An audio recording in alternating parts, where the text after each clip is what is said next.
Can you hear me? Can you hear me? What the fuck? The fact that they like, okay. The weirdest thing is, right, the fact that they almost seem like they black out is like they changed or something, you know? Like they're connected in a way, and they just I don't know how to quite explain it. But it almost seems like they're connected, like this we're in control of Nagito's body just now, even though, well, not entirely obviously, but I don't know. The fact that it seemed like it kind of blacked out at that point, maybe they did it purposely to try to make us think that, but it's just I don't know what to make of it. I'm probably just overthinking again. The fact that just because with Nagito it started that way too, right? It started like, can you hear me? And like he just, it's like he blacked out at that moment. And now the same is when we return to Hajime's perspective. Like we blacked out, and now we're coming back again. Hajime, can you hear me? Huh? I'm sorry. Did you say something? Well? It's been about 2 hours since we spoke to Fuyuhiko. I wonder if the elevator's been fixed yet. It'd be bad if we were still split up before the class trial. So maybe we should call them one more time. Hey, are you even listening? I only brought that up because I'm really worried. Sorry. So what are you gonna do? You're right. I'm worried about them too. Let's try calling Strawberry House one more time. I think... Yeah, that's a great idea, I think. What? Nagito's here? Huh? What the fuck? Hello there. Why, hello there, Hajime. Unless the elevator got fixed and he just walked in here, then that would make sense, but it seems like he just appeared out of nowhere. Nagito? Why are you here? Because I showed up. You showed up? How did you even come here? Maybe I teleported. No, okay. The hatch. The hatch leads to the grape house. Definitely. The hatch leads to the grape house. Huh? Nagito's sudden appearance. Grape house, definitely. The hatch leads to the grape house. What the fuck? Hey! Answer me seriously! How are you able to come to this side? Hey. Before I do that, there's something I need to tell you guys. There is? I tried to investigate Strawberry House as much as I could. Now then. I'll give you those details first. Let's hurry this up. After being abruptly interrupted by Nagito, Chiaki and I learned about the results of his investigation of Strawberry House. Elevator's been added. Alright, give me all of that.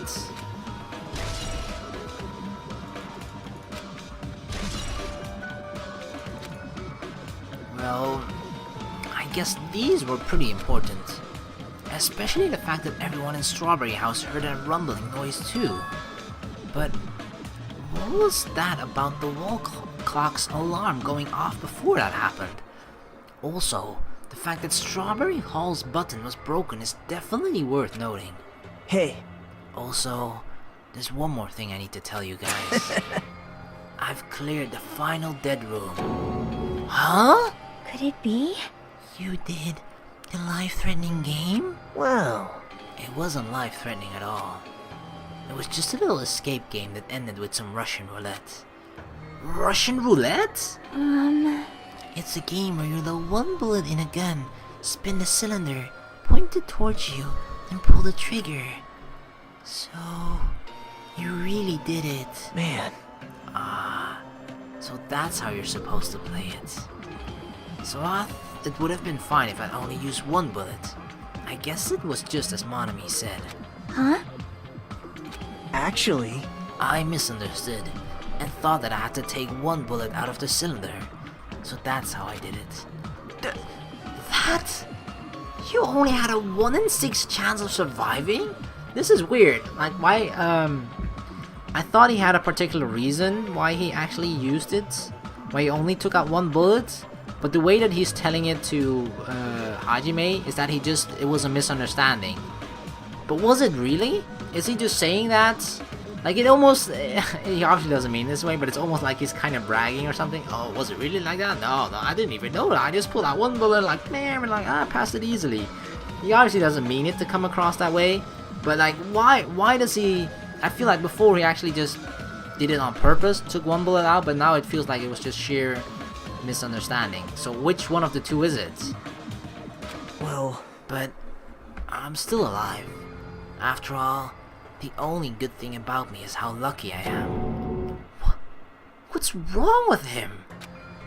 I knew he was strange from the start, but for him to kindly do something so suicidal, he's crazy. That's all there is to it. Anyway, I was able to clear the final dead room. Oh, because I was able to obtain several rights. And one of those rights was the freedom to move between Grape House and Strawberry House. Not only that, but whenever I move back and forth, I don't even need to play the game again. Moving back and forth? Where would you even be able to do that? And how? man, Hey, Hajime, you stay quiet. you've been repeating yourself over and over and it's bugging me. Can you let me speak freely for a change? Huh? Anyway, I'm definitely lucky. Thanks to that, I was able to clear the roulette at the highest difficulty. And I obtained quite an amazing prize as my reward. Is that the Future Foundation file? Yep. Yeah, it's a continuation of the file we received at the roller coaster. Continuation? There's even more detailed information about the killing school life that was in the earlier file. The killing school life. Byakuya Togami. You mean the killings that took place at Hope's Peak Academy, right? As I recall, Byakuya was one of the students who participated in it. But even when we learn more about the killing school life, it has no relevance to us whatsoever. There was information about the order of the killings and who the killer was for each incident. I find it extremely boring to read about the deaths of people that I don't even know. Right? Besides Byakuya, of course. Then it's just as I thought. That Byakuya was the Byakuya we knew, right? But However, I can't say the information was completely useless. In truth, there are similarities between the killing school life and this killing school trip, of course. Similarities? For example, the first killer involved someone important getting stabbed to death in an unexpected place. Oh, Hey. and Sayaka too? What? Oh, god damn it.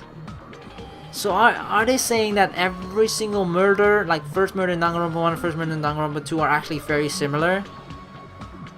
I guess it is. Second murder revealed the presence of a serial killer among the group. Yeah, Genocide Jack, Pico Picoyama. And the third murder was actually two killings that happened in succession. Why didn't I fucking think about this before? Oh my god. Right. Ibuki, Hiyoko, and then hey, god damn it, what were their names?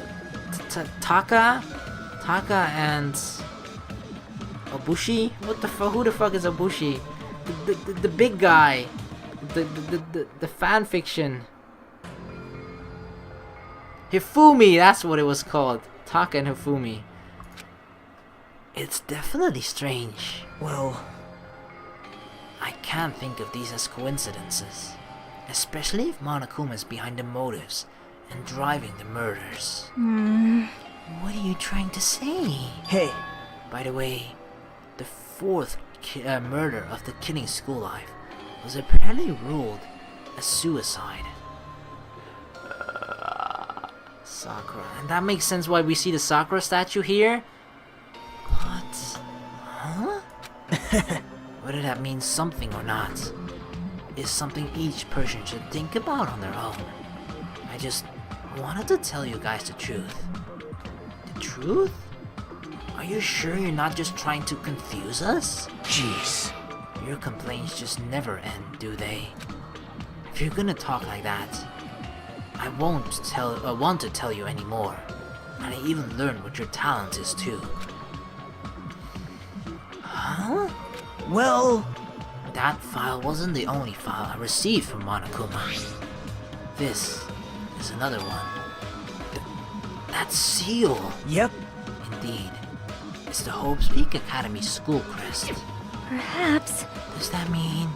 or does that have information about our stolen memories? How unfortunate. Unfortunately, I couldn't find any clues about that.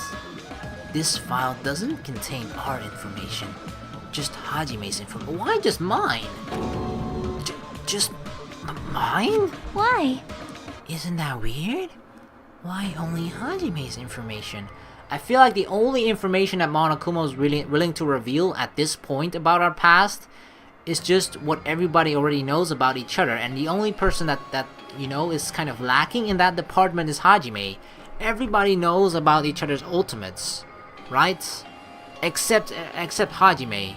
Hajime doesn't know about his ultimate, and neither does anybody else know about Hajime's ultimate. So I feel like maybe this was just, I'll just give them this information for free. I'll just level the playing field in that regard. Jeez. It's quite troubling that you would ask me that. I must say, it was always interesting that Hajime was the only one who couldn't remember his talent. Right? But that ends now. Are you serious? Please tell me. Did you really find out what I was chosen, or why I was chosen by Hope's Peak Academy? Man. In a way, it's just as Chiaki said.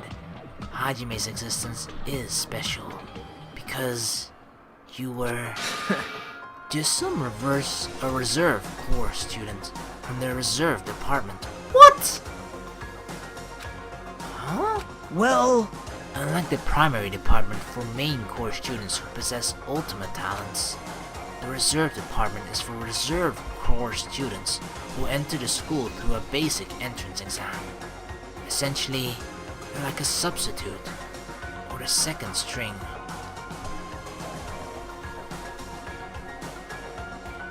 So what? Does that mean we don't even get an ultimate? We don't deserve an ultimate? Is that what you're saying? You're just, yeah, we're the ultimate substitute. Is that fucking it? But why would we be a substitute though? For who? Right? The fact that we're... I mean, I've already moved past the fact that I've been insulted, kind of. And I'm actually, you know, I am not here for my ultimate. I'm just here because someone else's ultimate, or someone with an ultimate dropped out or something, or died or whatever, and they couldn't find anything, so just like, Hajime, you go, fine, you just go, man. That's actually apparently the reason why we're here. But like, who did we substitute for? That's probably important. Why did we substitute for that person, or why did we substitute in the first place? Like, it's either that person went missing, decided not to participate, died or something, went missing. Those are things that come to mind right now. Well, even then, that's just a name only. The reserve department pretty much only exists to increase Hope's Peak Academy revenue stream. Reserve department? Substitute? Second string? Revenue stream? What is he saying? Like I said, to be a reserve core student, you don't need to possess an ultimate talent. You just have to pay a rather costly entrance fee and tuition. So you're saying I was rich? With the funds obtained from these exams, the academy can focus on bolstering and researching talent. So it's kind of... the first thing that comes to mind is just those really rich people. You know, those really rich people that are funding space technology to then, you know, try to get progress with space technology, in a sense, to help progress space travel, and eventually, hopefully, humans will be able to live on Mars or on different planets and explore other planets, blah blah blah, and stuff like that, you know, so that they themselves can eventually kind of benefit from them. Not like, oh, at some point, yes, I'm investing in it so that I can go to space at some point, kind of like that, you know. So it's kind of like Hajime's parents invested in researching talent and hope or whatever, and as a prize, as a bonus, Hajime got to enter, or at least be part of their reserve department. Through this, the symbols of hope can be raised, Isn't that right? which means you're just a stepladder. But you should feel honored because that's what you feel like as well, right, Nagito? An average, talentless human who can be put to good use for those who are known as mankind's hope. So what you're saying, we're on the equal level, but what the hell does that mean? Perhaps you simply weren't determined enough. Did you admire hope? Were you willing to sacrifice your body and soul to attend Hope's Peak Academy? Or maybe you were just obsessed with Hope's Peak Academy, like a fangirl following the latest trend. It's not like that! I Stop it. wanted to become Hope? If that's what you're thinking, just stop it. Listen carefully. The only humans worthy of becoming Hope possess amazing talents and a strong will. Okay, this really explains a lot. Because I was thinking, Nagito acted a bit different towards Hajime, right? Ever since he just appeared here. But that's because he found out the truth about Hajime. He looked up to Hajime because he thought he was a symbol of hope. He thought Hajime is so great, Hajime is part of them, he has amazing talents, he has all that's necessary to become a symbol of hope, or to be a symbol of hope. But now that he knows that Hajime isn't, Nagito doesn't look up to Hajime anymore. So that's why Nagito just acts differently towards Hajime entirely. So this is gonna be like a major just shift in balance or something as to how Hajime is just going to act towards him. Oh, fuck. And the moment you're born into this world, you either have that, or you don't. There's no mistake. It has nothing to do with effort. You must be chosen by hope to become hope. You don't even know? That's why it's not even worth admiring. Or were you so blinded by your admiration for Hope's Peak Academy that you couldn't even see that? God, you're just some nobody from the reserve course who never had a talent to begin with. A nobody who forgot he was a nobody. That's all. Then I'm just... That's right. You were never an ultimate. You had no talent whatsoever. I don't have any talent? I'm just an ordinary high school student? This hits me right in the heart. Now I'm able to relate to Hajime so much. Just an ordinary person. Man. I feel sorry for you. Are you shocked to learn that you were the only one who didn't have a talent? That's not it. But still, if you think about it positively, it looks like there's no more reason to doubt you. But now that we know who you are, a normal, average, utterly unremarkable high school student, there's no way you can be associated with the Future Foundation.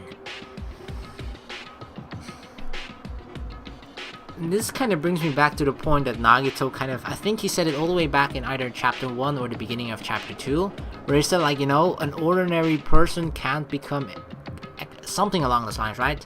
It's not a direct quote, but something like an ordinary person can become extraordinary just due to effort. You can't work your way up the ladder. You are what you are born as, and that's it. But at that point, I kind of just mentioned that, even people, at some point, hard work does pay off. If you put in the time and effort into it, it does pay off. You can become better than someone who is just solely playing off of their talents. Like, the first thing that came to mind back then was just my comparison with sports, right? A person who doesn't put that much effort into a game but is extremely talented is obviously very good, and he gets there because of his talent. So let's say he's like at 70% just solely because of talent, right? But a person who is who doesn't have that much talent in basketball and has just worked for really hard, has a really high work ethic, he works out like 6 hours if not longer in the gym every single day to just improve his skill, his body strength, physical strength, physique strength, and just everything else that improves you to become better at basketball. And he does that for years upon years, and that hard work and It just pays off to a certain point where his little talent that he did have, as well as just the skills that he acquired from hard work, puts him over that 70% that the player that has very little work ethic and only solely relies on its talents. So that's how I feel like, you know, even though I can understand Nagito's perspective of thinking like, you're a lowly blah blah blah, and now you don't deserve anything. But think of what Hajime has done up until now, right? That everything that he has done, despite not knowing his talent, he has contributed and done so much throughout all the class trials that you could kind of compare that to my previous analogy with the basketball thing. But like, that's the hard work and effort that Hajime put into this to make him shine above other people that have all these amazing talents, according to Nagito. But Hajime has still been, like, I feel like he's been the MVP, right? As far as like getting as far as we are right now. So if anything, Hajime disproves how Nagito should think. But I feel like Nagito rather, is just so stuck in how he thinks about things. He's just so stuck, like, you were born, that's how you were born. And that might be why he's so really think he's worthless himself as well, because he was probably born in really without any of those talents at all, and he was probably told by, I don't know by who, but probably told by someone like, you can't become anything at all in your life, you're just a lowly human being, you have no talent whatsoever, you can't become more than what you are born as. And then he just took that so literally and believed in that. But I feel like Hajime is just a prime example of putting all the effort that he has put into this, that it at some point can actually, you know, make you better than a person that has a lot of talent. Like, Hajime is just the prime example for that. But the fact that it doesn't open Nagito's eyes just speaks to me that for him, how he has always thought about them just outweighs that fact. And it's been so, I don't know, like, drilled into his brain that he just can't put that aside, despite seeing effort right in front of him outshining talent. But if it's not Hajime, then who in the world could the traitor be? The survivor of the previous killing game, or killing school life, Byakuya, would have been the most likely candidate. But now, that's probably impossible. Hey. Are you listening? Hold it! There's no need for you to listen to this. What? Huh? Well? It may be important to talk about who the traitor is, but we need to focus on Mekomaru's murder first. Because if we can't survive the class trial, everyone is going to die together anyway. In that case, would the traitor be among those killed as well? That's something I truly wonder about. Yep. Oh well, it's fine. I'll stop for now. Okay, but if there's similarities among not only the murders is similar, but also like who got killed, it's not that. Is it? I'm trying to like think back. Like the first murder in Danganronpa 1 was Sayaka, right? The first victim. And it was kind of the person that you bonded with the most at the beginning. And I guess you could say the same for Byakuya, but I feel like it's mostly the fact that because for people that have played Danganronpa 1 already, they see this familiar face in Byakuya, so they're already drawn to him from the beginning. And that already leads you to not only feeling like you already have a connection to him, but probably just wanting to, especially, and that's the biggest thing, right? You feel you have a connection to him because you know he's Byakuya, but because he looks so freaking different, it makes you wonder, like, what the fuck happened? And it makes you even more drawn to Byakuya than you would naturally be before, despite the fact that you already know him, right? That just makes you more drawn to him, so it makes you feel more of a connection to him, and then he's the first one to die as well. Like, those, I guess those are some similarities between the deaths in Danganronpa 1 and 2, with the first murder. But doesn't that mean, if everything, or a lot of things about the killing and murder and victims and whatnot is similar, doesn't that mean, because Sakura was the traitor in Danganronpa 1, right? And her killing ended up being in a suicide. That's what Nagito hinted at earlier as well. And here it's kind of similar if we go by that same train of thought and assume that Nekomaru has died due to his suicide. Why? I don't know. But that that could be the case, and if that is the case, does it then also mean Nekomaru is the traitor too? Oh well, it's fine. I'll stop for now. Hey! You said you cleared the final dead rune and obtained these files. That means you must have gone to the octagon, right? Hey, Are you curious about the ultimate weapon? So... Did you find out what it was? Maybe I did. Maybe I didn't. Is there any reason I should answer that? Yeah, to help us for the freaking class trial? Huh? What the hell? I feel like the ultimate weapon isn't actually a real weapon that you saw in that room. It's the information that you gained from looking out the window and then seeing that hatch. I feel like that is the quote-unquote ultimate weapon. I think that is actually it.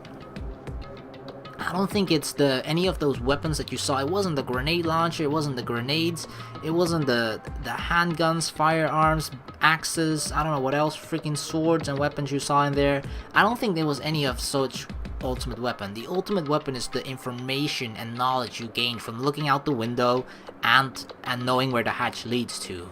I think that's it. I'm the only one who cleared that room, and I'm free to divulge any clues I obtained there, as I see fit, right? Are you planning to keep it a secret? Are you planning to side with the killer again? man. Like I said, I'm not on the killer's side. That hasn't changed since this began. How many times must I repeat myself? I just want hope to shine even brighter. What you're saying doesn't make any sense at all. Just tell us already. Tell us about the ultimate weapon. Jeez. I guess I have no choice. I suppose I can tell you one little tidbit. You're right. I did go to a place that seemed to be the octagon, and I found many different weapons there. But I didn't find anything worthy of the name Ultimate Weapon. Don't lie. There's no way that's possible. Stop it. Coming from someone with no talent like yourself. That's truly offensive. God dang it. Now he's gonna give us snide remarks like this every single time we speak. He's like, you're not even worthy of talking. Get the fuck out of here. What did you say? Oh. Fine. I understand. Now's not the time for us to be fighting anyway. If you won't tell us, we gotta do it ourselves. Now, shall we go back to investigating Mekamaru's case? We better hurry. The class trial is gonna start soon. You're right. I haven't even seen the crime scene. Also, the guys in Strawberry House should be coming over to the site any moment now. Bye now. Then, while we're at it, I'll go on ahead. Hey. Hajime, it's okay. I already know. You want me to focus on Nekomaru's case, right? Or right now, right? It's true that I'm shocked, but now's not the time for me to feel like that. Right now, I can't afford to be the only one who's depressed. I need to survive with everyone else and return home. That's what's most important. Isn't that right? Yep. Yeah, I'm relieved to hear that. We should get going then. Yeah, you're right. I should just forget about it for now. I need to focus on Nekomaru's case. I have returned from the depths of hell. So the elevator has been fixed. Gundam! Yo. Sorry we're late. Hey. Just so y'all know, it's all thanks to me. I'm the one who fixed the elevator. See? It's just as I said, right? One thing I've actually been thinking about is the fact that, okay, not everything is exactly the same as in Danganronpa 1, right? But the murders, like the results of the murder and like who kind of murdered them, who were murdered, the amount of people that were murdered, and some sort of like the scenario are usually fairly accurate and similar in regards to Danganronpa 1 and 2. So my question is like, okay, Chapter 4 was Sakura, she basically, you know, committed suicide as a form of repent for her actions, right? Both the fact that she was the traitor and as well as that she had, over the course of time, just changed her mind about, you know, doing what she had to do as far as being the traitor, and that to her felt like the only way to make up for it, as well as actually fighting against Monokuma as well, right? The Monokuma headmaster. So did Nekomaru do something similar? Because the thing, Nekomaru could have committed suicide. He could have seen the state that we were all in, you know, seeing us all suffer from hunger and starvation, so much to the point where he felt guilty about the fact that he didn't need food in that sense, right? Because he's half robot, or just robot. He didn't need to eat in that sense. He was running on electricity, so the only thing that he kind of needed was battery or new oil. I don't freaking know, but he didn't need food, you know. So maybe that was his reason. He just committed suicide because he thought like, alright guys, well, this is the only way I can help you guys out. This way nobody really needs to quote unquote die because of the fact that everybody's hungry and whatnot and blah blah blah. So I'll sacrifice myself for us, for the rest of the group, so that they can all eat and blah blah blah. That is a possibility, I guess. Hey, hey! Are you even listening to me? I'm trying to stand out here! Hey! More importantly, Kazuichi, did you look into that matter I asked you about? Huh? Ah, that thing about the compass. I looked into it while I was coming here, but I think this compass might be broken. Oh, no, it's not. Okay, which direction did it say we were going to? Because it's supposed to say that we were going west, right? North, east, southwest. You stay quiet. I didn't ask for your opinion. Just tell me the truth. Wow, Nagito has gotten so cocky. Not cocky, but just, I don't know. Is it cocky? I don't know. He's just, I feel like ever since he found out about Hajime, he's been really, like, rude almost. Like, well, why did he say that to Kazuichi, who is an ultimate? Now he is supposed to be a symbol of hope, unlike in Nagito's eyes, unlike Hajime. The compass needle rotated 180 degrees while we were riding the elevator. The needle rotated 180 degrees? I see. So it's just as I thought. Huh? Hey, what do you mean by that? Well, that's obvious. The elevator most likely rotated 180 degrees. The elevator rotated? Now then. I should go investigate Nekomaru's body. As if he were thumbing his nose at us, Nagito began making his way toward Grape Tower. Oh my! What the hell's wrong with him? Doesn't he seem pissed off or something? Nagito, what do you know? How much do you know? 180 degrees, but he said it turned. Okay, it turned. That doesn't necessarily mean it only traveled in that direction, right? It just turned.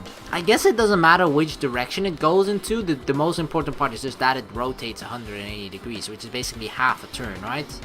360 degrees, I'm pretty sure, is a full turn, because 720 is 2 turns. Yeah, 360 no scope, and that shit, you know, that's a full turn. So 180 is half a turn. So it just did half a turn, the elevator apparently, and then it traveled in that direction. Now, I'm not quite sure what to do with that info though. Hey. But it's definitely gonna make a lot of sense later on. I guess Nagito is like a tardy detective. What are you talking about? See? It's a trope in mystery games. They always come to the crime scene late, just to make an important discovery. But they can never reach the truth of the case. They just end up feeding the main character's assumptions. Yep. Well, in Nagito's case, he's not the type to feed anyone. He'll just make things even more complicated. That's true. He's such a troublesome person. But lately, I feel like he's been acting weirder than usual. Well? I don't think a new discovery is bad though. He might be able to find something we completely overlooked. He usually does, yeah? As soon as I came over here, I checked this first, but it looks like the panel was definitely forced open. The elevator panel? Hey, It might be better if I explain how the elevator was broken, huh? No, I heard about the gist of it from Nagito. They broke the elevator by tampering with the safety device, right? right. Looks like the word travels fast. Check out the panel over there. It's just as I thought. Looks like they forced open the panel and changed the settings by tampering with the safety device. It definitely looks like the panel was forced open, which means the elevator was broken at Grape House. The thing is, right, I'm actually really inclined to say that the thing about it is, right, I find it so strange that we're technically given the answer of what the outcome of this class trial is going to be before the class trial even starts, you know? But the thing is, okay, the important thing that we have to take into account is that up until now, it followed the sequence of murders fairly accurately compared to in Danganronpa 2 compared to in Danganronpa 1, right? It's fairly accurate in that regard. But that doesn't necessarily mean it's going to be accurate all the way through. So, you know, this could be the point where it just ends up being like, Nekomaru didn't commit suicide.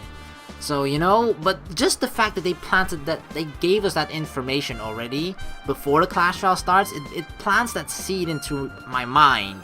And now I'm starting to think, is that actually true? But I'm, as usual, just like, you know, perhaps overthinking it, or just maybe that's their intention to make you think like, okay, this could be suicide, but what if they're not following the script at this point now, and then it's not a suicide, blah blah blah blah, you know? But what it really looks like to me is, because Nekomaru definitely went to Grape House, but why? There is no other reason for him to come here, unless he was either meeting with someone, which, who? I have no idea who. Maybe Akane, but Akane would have said something about it, I guess. But, I don't know. I mean, she's probably, if she was largely involved in it, I guess she might keep her mouth shut until, like, suddenly the class trial. But still, I don't think that's the case. And so, like, what other reason does he have for coming here then? Unless he tried to kill himself, right? Commit suicide, and he wanted to sort of create a similar closed room scenario, or was it locked room scenario, that Sakura did as well in Danganronpa 1.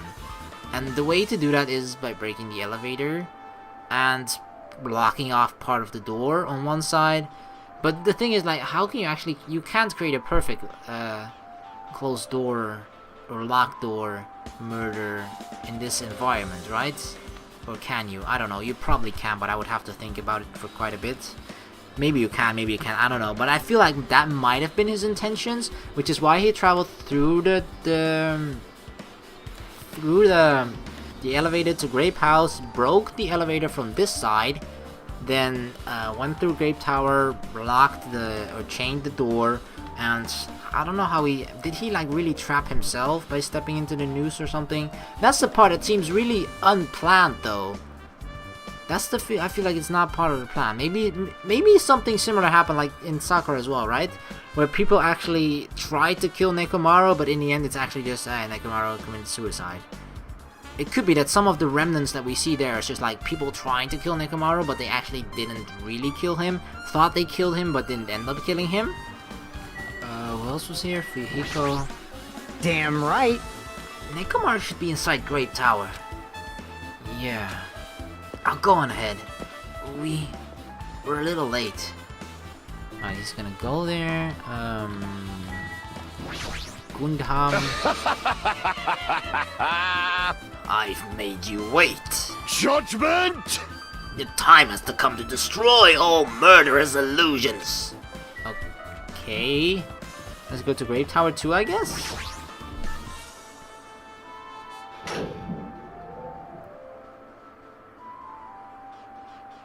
You serious?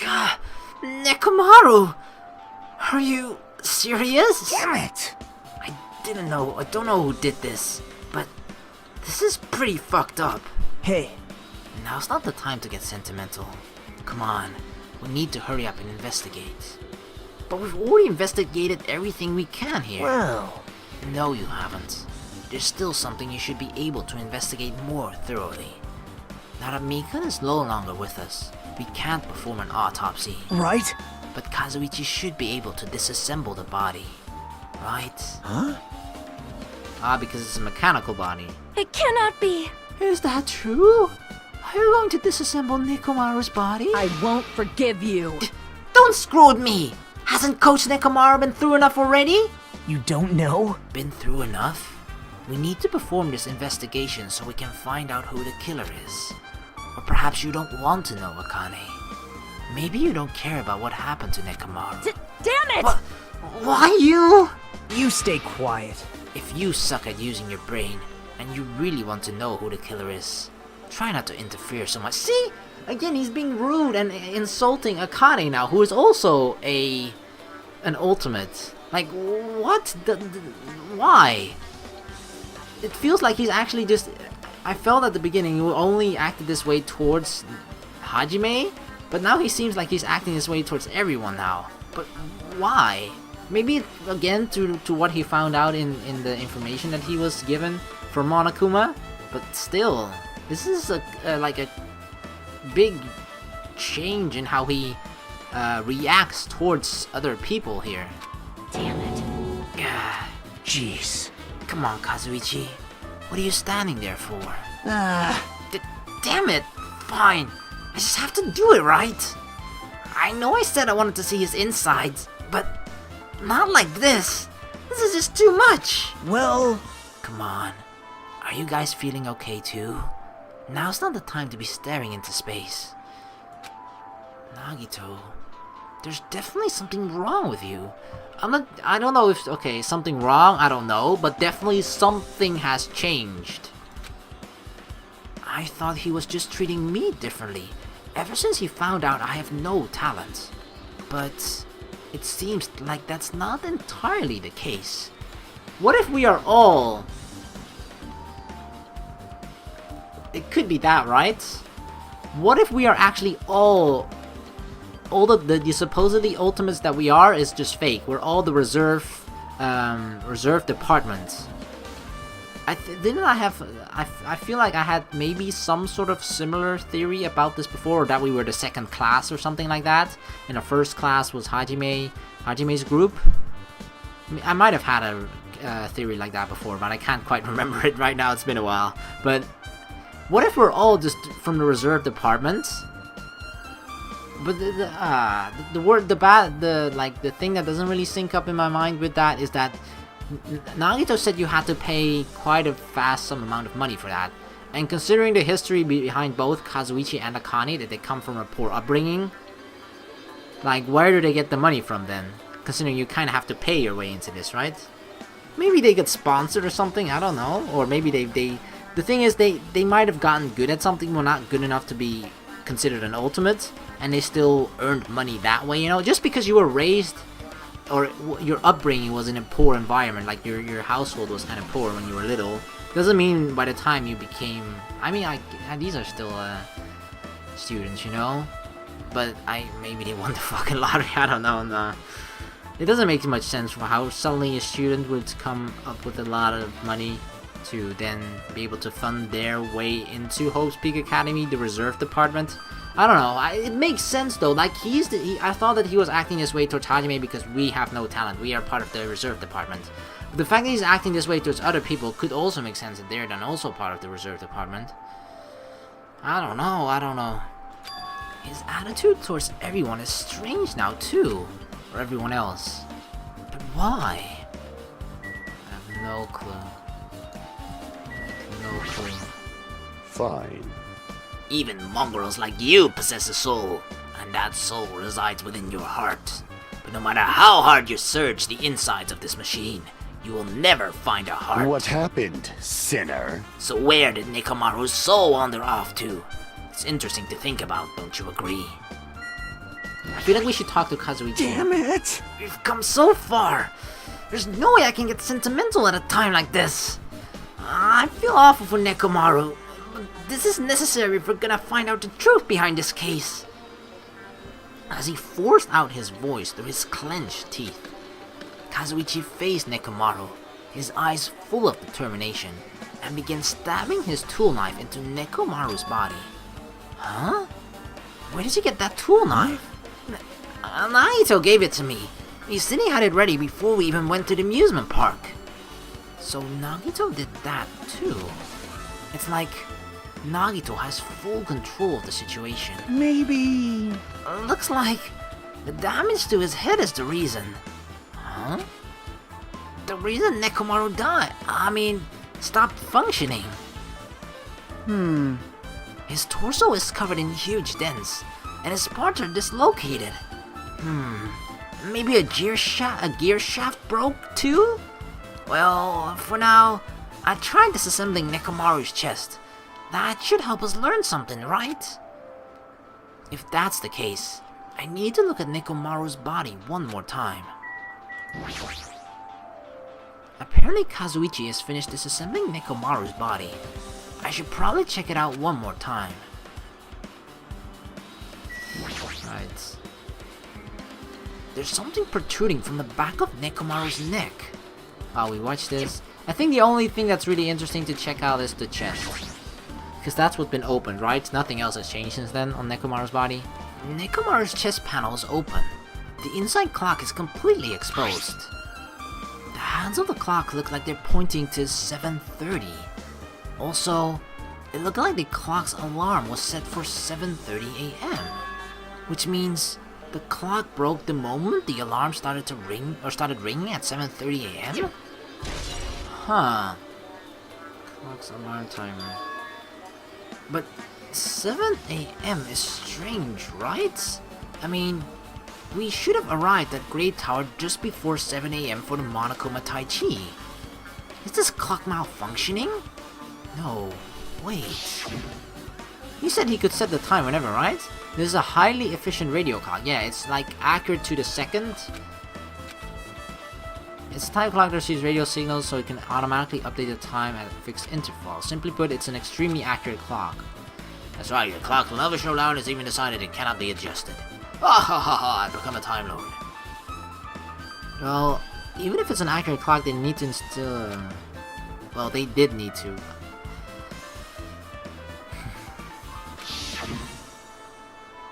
The thing is, whenever I think back at those moments, and I just think like, how fucking stupid am I, you know? Even if at that moment it seems weird for him to have a radio clock or a clock installed into his body, of course it's going to be, you know, some sort of clue within the next murder. An accurate radio clock that never slows down, huh? If that's the case, why does this broken clock say 7:30 a.m.? Did we travel into a different time zone or something? Radio clock has been added to the truth. The thing is, the clock... Okay. So the thing is, this clock is definitely accurate, right? So it could mean that the other clocks aren't accurate? The clocks inside Grape House and Strawberry House? Or some other reason. I don't know. But that could be a reason, I guess? Is that it? Or is there more?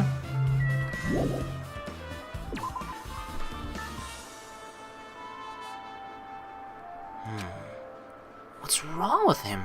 He's crouching over Nekomaru's body, and it almost seems like he's glaring at him.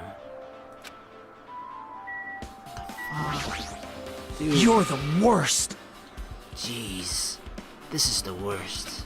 Huh? Jeez. You guys overlooked an important clue. I swear, you're just the worst. As I thought, there's no way I can leave this to you guys. What are you talking about? Well... I found this under a fragment of the pillar that tipped over. Door handle? Is this a doorknob? You don't even know? Looks like the screws came out with it. That wouldn't happen unless you applied a ton of force to it. Plus, it looks like there are scratches near the base of the doorknob. Hey. Don't you think it's strange? See? If we examine the far back door in the Grape Tower, the doorknob is still intact, right? Now that you mention it, you're right. Now then. If that's the case, then where did this doorknob come from? If it's not the door that leads to Strawberry Hall, then there's only one other possibility. The other one. It'd have to be the door connected to Grape Hall that we entered from, right? Well, It makes sense to think about it like that. We should try it out. Try it out? How? you don't know? We take the elevator to the Strawberry House, and we enter the Strawberry Tower from Strawberry Hall. That's the only way we can see the other side of that door, right? But it's broken! The button on, but the button to open the door in Strawberry Hall is broken, right? It's obvious. We can just repair it. After all, we have the ultimate mechanic on our side. Well, You're right, but I need parts to repair the door in Strawberry Hall. Oh, don't tell me we're gonna use parts of Nekomaru. I can repair it if it's broken, but I don't have enough parts. There's not much I can do about it. But you have plenty of parts right here. huh? Akane's gonna be mad. See? Just use Nekomaru. I'm sure if you dig through his body, you can find parts you can use. Hold on! Are you saying we should use parts from our dead friend? It's called recycling.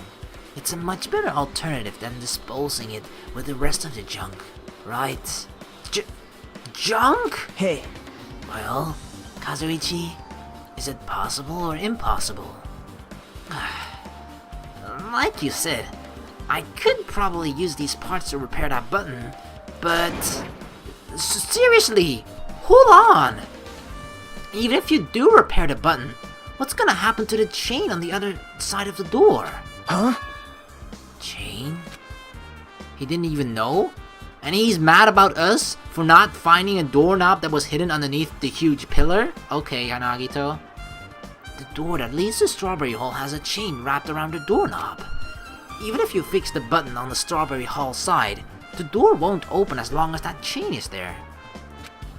It depends with how fast and how much force it opens. You don't need to worry about that at all. Huh? I don't need to worry?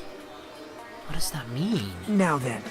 Kazuichi, we should go over to Strawberry Hall so you can repair the door. Ah! Okay. Nekomaru didn't try to create this a closed, locked room, murder, whatever the fuck the proper term for it is. He locked both doors, I think. He locked both doors in the same way. He chained off the door, the one that we see in front of the Strawberry Hall door, and the one from Grape as well. He chained both of them, and I think he kind of hung himself. I don't know why though. I feel like that's what happened. He chained both doors. I don't know exactly how, in what situation he put himself into where he got killed and how the pillar fell over. I'm still going by that he was just caught. He just hung himself by the foot for some reason. I don't fucking know why, but he hung himself with that metal wire, and he just, I don't know. Maybe it was attached to something, maybe to the door, or the part of the doorknob of the Grape Tower or something. I don't know, but it was attached to something, and he probably didn't take into account that the metal doors open with such great force that it even breaks the chains. But where would the remnants of the chains be though? I don't know. But I'm still gonna continue this theory. That it just when it opens, it breaks the chains like right. It breaks the chains like that, and then that's how Nekomaru's body fell down as well. So then the first person that opened the door probably saw Nekomaru's body fall down as well, kind of, I think. But that would, I don't know who that would be though. It could be Monokuma himself. I don't know. But that's, I feel like it makes a little bit of sense, and it makes sense why the handle doorknob broke off. And that's probably why the pillar fell too. But that happened at 5:30 AM, right? The kablam. Meaning someone opened this at 5:30 AM as well. Huh, damn. So someone must have seen this. I think that's it. Someone saw this and is keeping their mouth shut. Damn it. Hey, I'm not finished. Hajime, you're going to come later too, right? It'd be really bothersome if you didn't. I mean, if there's someone in the tower, the door won't open at all. Right? So you should at least make sure you're not pulling my leg. Pulling your leg? After tersely saying that, Nagito left the area. So I guess the... Huh? What happened to him? He seems on edge about something. Who knows? Damn right. That reminds me. Nagito asked Kazuichi to do something weird for him, right? Yep. It had something to do with how the elevator spins 180 degrees. I wonder what it could mean. Hey. Actually, to tell you the truth, Nagito asked me to do something weird too. He told me to investigate all the clocks inside both buildings. The clocks? So I did what he said and checked them all. But none of the clocks had their times messed up. Jeez. But why did he ask me to do that in the first place? I don't get that bastard at all. For now, why don't we head over to Strawberry Tower too? Along with the doorknob matter, there are still many mysteries surrounding this that we don't understand. If we go to Strawberry Tower, we might be able to solve some of those mysteries. Maybe. Jeez, you're pathetic. Looks like that's all we can do. Let's head over. You're right. What Naito said about the door opening, what is he planning to do about the chain? Nothing. It's just gonna... the issue is going to resolve itself. Well, the thing that has to happen, it's basically a replication of what happened before then, right? So shouldn't, in that sense, also a doorknob break off of this one? I guess? That should happen, I think. It looks like it won't come off easily. So does Naito have a plan or something? Jeez. I don't understand this at all. Now let's leave.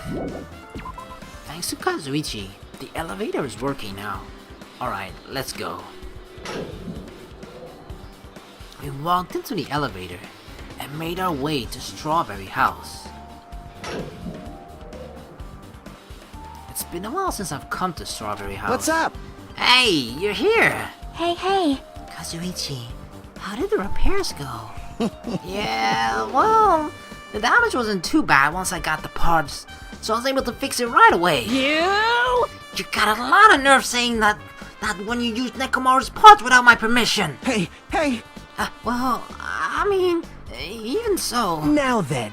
Anyway, now that we're all here, why don't we hurry up and try it out? What will happen if you press the button to Strawberry Hall's door? Even so. But there's no way it'll open. You haven't done anything about the chain. It's just gonna break off, I'm 100% Hey. certain. The door to Strawberry Hall behind Nekomaru's body was blocked off by that chain, remember? If you didn't do anything about that, it doesn't even matter if you fix the button on the inside. Or outside, I don't know which one he said. Well, we'll know if we try out. You. It's not even worth trying it out! No, we've come all this far. If he's saying that we should try it out, then we should give it a shot. Yep. That'd be great. Fucking hell. Move, everybody. There's no way this door will open. Not when the underside is chained up. With a feeling of resignation, I press the button. It's definitely gonna open. But it... Huh? Hey. Why did it open? Impossible! I thought there would be more of a struggle when opening it, but what the heck? Where did the chain go? Hold it. That's not the only thing that's strange. Yeah, the doorknob is missing there. That's right. There's no other way to say it. This definitely looks weird. What do you mean, huh? Hey. This doesn't look all the same as when we were in the Grape Tower, huh? Wait, it does look the same. The perspective. Oh shit. What? How does that work? How does that work? Look. From the way that we entered the door, Nekomaru should be closer to us. Like, you know, when we entered the side from Grape Tower, or when we entered Grape Tower through Grape Hall, through that door, Nekomaru's body was like at the door of Strawberry Hall, right? And the pillar there fell over too. But it's in the same position, but the door seemed to have switched. So the center room doesn't seem to turn at all, I think. That's what he means by 180 degrees. So the structure isn't at all like we think it is. We think it is the layout, the background image that we saw just now when Fuyuhiko started talking about something. We think it is like that, but it's not. This room turns 180 degrees, definitely. This center, middle, tower room, whatever you want to call it, the neutral zone, it turns 180 degrees, I think. That's the most plausible explanation, right? Unless all the other rooms turn 180 degrees too. But the thing is, it's from the elevator, right? The elevator turned 180 degrees. But it's more plausible that both the elevator and the tower are able to turn 180 degrees. I don't fucking know. God damn it. It's kind of hard to try and figure this out on the spot. But I feel like definitely this tower, I feel like this, I mean, why, it has to have turned, right? Why else would it be in the same position?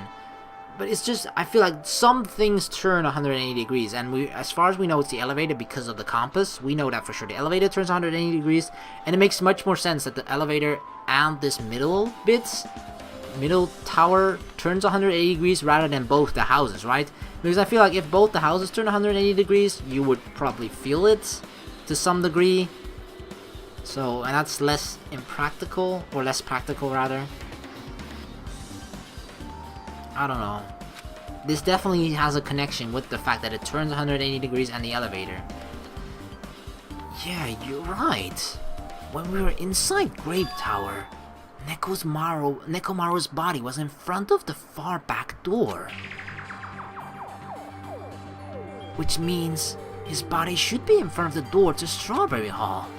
So if we entered from Strawberry Hall, his body should be right in front of the door as we walk in. But it's not. Why isn't it like that? Why is Nekomaru's body in front of the door to Grape Hall? Hey! Not just that. The parts that I carefully arranged when I disassembled the body all moved too. The body isn't the only thing that moved. Even the tipped over pillar and the spilled oil. They've all moved the exact same way. They all moved 180 degrees. The crime scene looks identical to how we saw it when we entered from Grape Hall. Everything that was at the crime scene inside Grape Tower shifted to the opposite side. As if it's all rotated 180 degrees, right? I can't imagine that the floor actually rotated 180 degrees. But is that really what it means? No, it's more than that. It feels like there's an even greater mystery here. A mystery so great that it could drastically affect the outcome of the case, and that's certainly what Nagito saw out of the window, right? But for us, it's impossible to know because we can't see it. We might have to rethink this. We might need to fundamentally rethink how we've been approaching this case. Damn it. The chain. I see. The chain disappeared. This strange feeling I felt when I went back and forth between the two towers. Yep, just as I thought. It was definitely the right choice to confirm this. Just as you thought?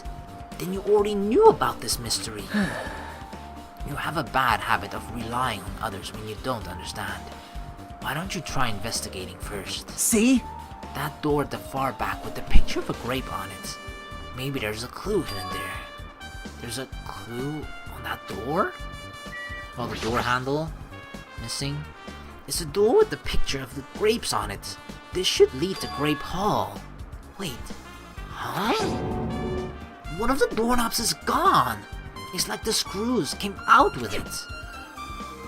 Now then. It's the same as that doorknob that was on the floor. See? The screws came out with it, right? Then the doorknob next to Nekomaru's body came off the door to Grape Hall. Well, That's what it looks like. When you said clue, were you talking about this? But what is it a clue to? Broken doorknob. what?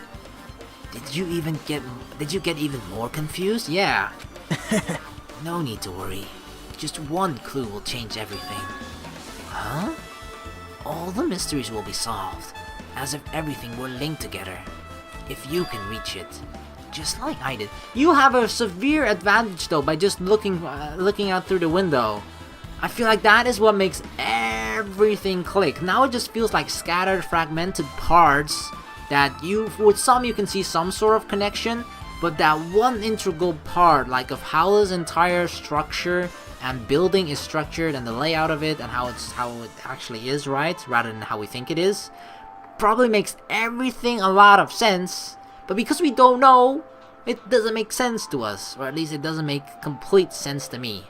I feel like I know some parts, but then at some point I just lose track and it doesn't click for me anymore, and that's just because I feel like a huge part is missing. I feel like the centerpiece of everything is missing. We have a lot of like the clues around it that connects to that centerpiece, but that huge centerpiece is missing. What does that mean? Even if I ask him that, Nagito probably won't give me an answer, so it'd just be a waste of time to ask. It's fucking time. It appears that it's time for the class trial! To tell you the truth, I'm tired. Extremely tired. I feel like spending the rest of my life hibernating already. Please do that. Man, I know it's bad, but I'm so sleepy. I just want to ditch.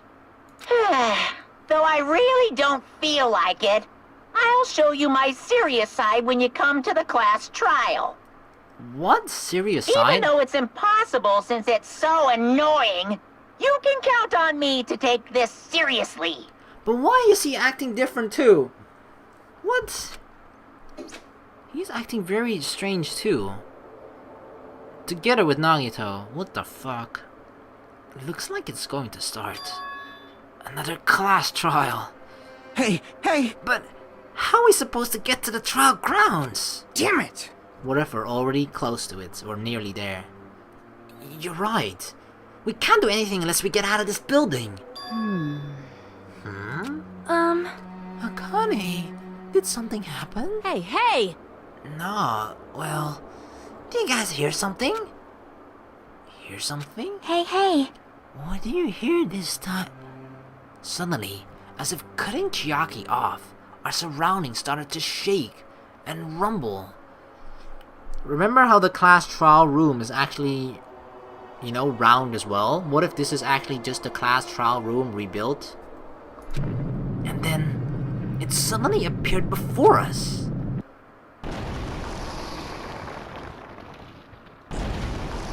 What the fuck? Monokuma Rock, I guess? Okay. Never mind.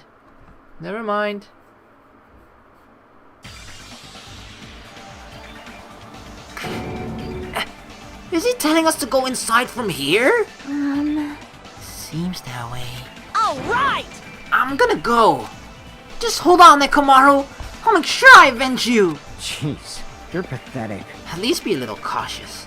It's obvious it's a trap. It appears you cannot escape. I agree. I detect the sense of danger. Even my familiars are saying, do not go inside.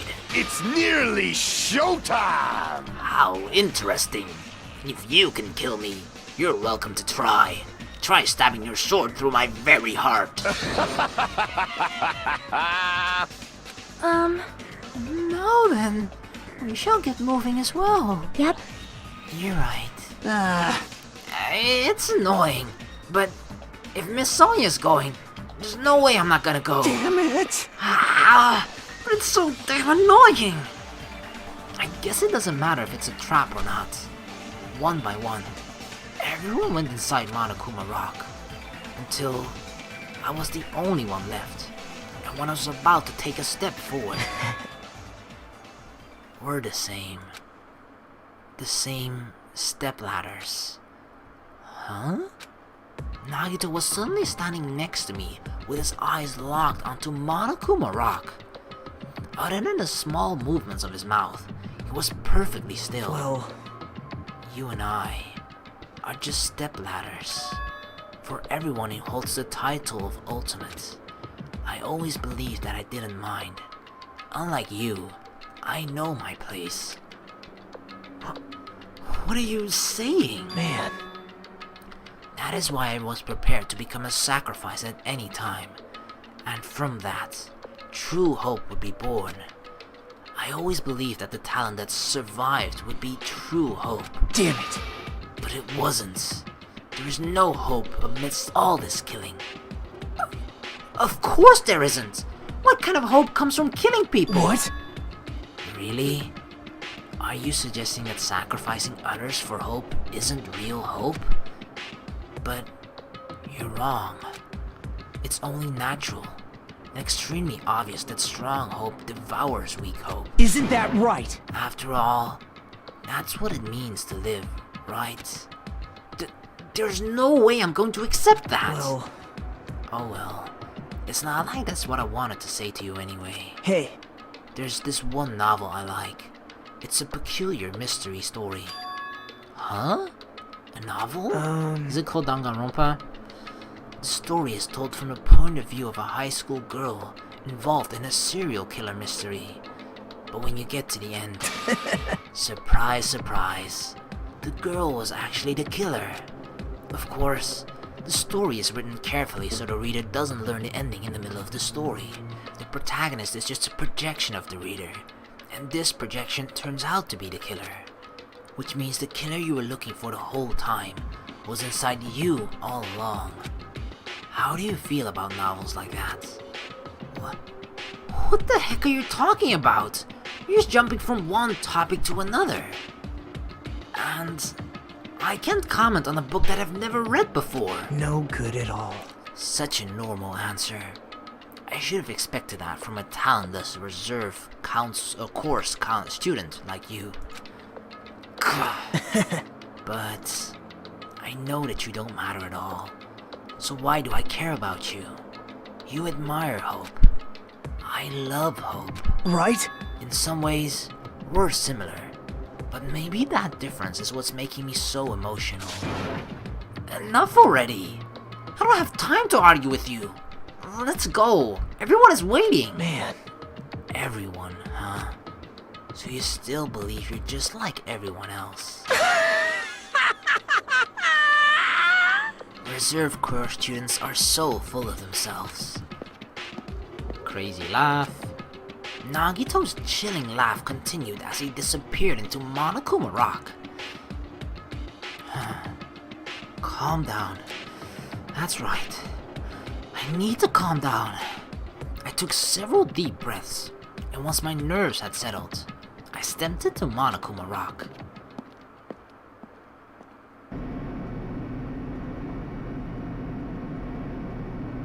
Well, I guess this is a good point to end it, because I usually tend to end it before we step into Monokuma Rock, because we have to travel towards Monokuma Rock. But this time, Monokuma Rock came to us. So yeah, I'll just end this video here. Dang, it's already time for class trial number 4. Yeah, I think the way that I'm going to approach is that I think it's very, very similar to indeed the Sakura case.